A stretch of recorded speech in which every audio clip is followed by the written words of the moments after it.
Any form of travel may bring pests and diseases into our remote areas, parks and natural places, causing damage to ecosystems or even extinction. Make sure to check, clean and dry all your gear. And if you can't dry, disinfect to keep our natural areas pristine.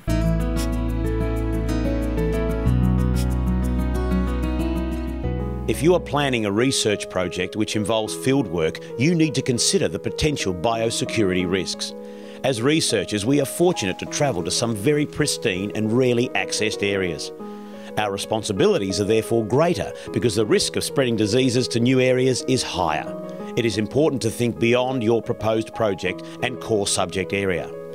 DPIPWE recommends a process called the SAFE way, which is simple. You should spot the risk by running a Natural Values Report and Biosecurity Report on the Natural Values Atlas. This collates information on the values present and the key biosecurity threats, including areas where specific prescriptions apply to control chytrid, Phytophthora or other high-impact threats.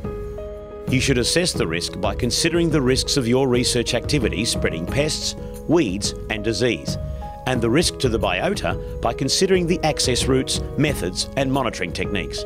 For example, would camera traps serve your purpose as well as physical trapping or better? The level of controls you should use can be defined by whether it's a high priority for biosecurity protection or not. We should do everything we can if going to remote areas and islands or working with high-risk introduced species, around threatened species and communities, crossing known infestations of high-risk introduced species or visiting private property or driving on restricted access tracks. Fix the problems by avoiding high-risk sites and high-risk periods, using lower-risk methods and equipment, visiting clean sites first, learning skills needs, working out when and where to apply check, clean, disinfect, drying protocols. Evaluate results by watching for the introduction or spread of pests, weeds or pathogens during the research, reporting incursions and reviewing your procedures as required. Hygiene practices are your last line of defence against invasive species. So I'm planning to do some research in this area, in the Central Plateau of Tasmania.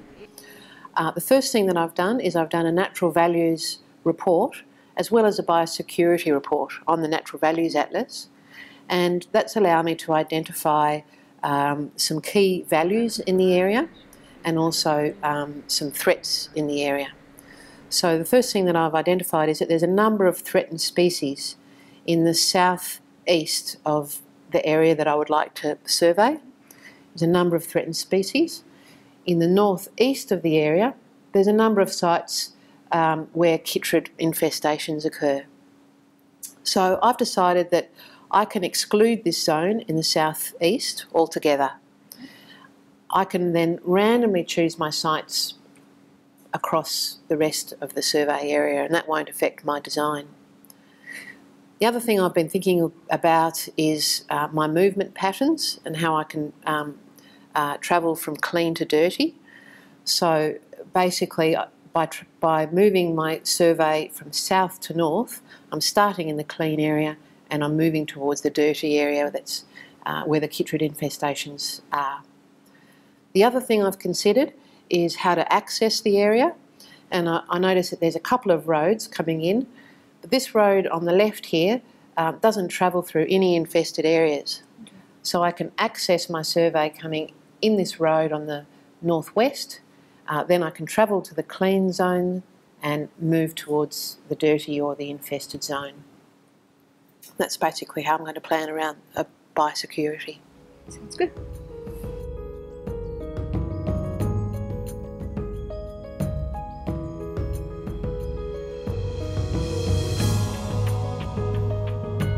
Yeah, the average is we just got into the habit of doing it. It's just routine. It's a small time cost to go through the protocols and make sure we're safe. Well, I mean, we're working in a pristine area. We certainly don't want to be introducing pests or pathogens into the World Heritage Area. So it's just part of working in the World Heritage Area.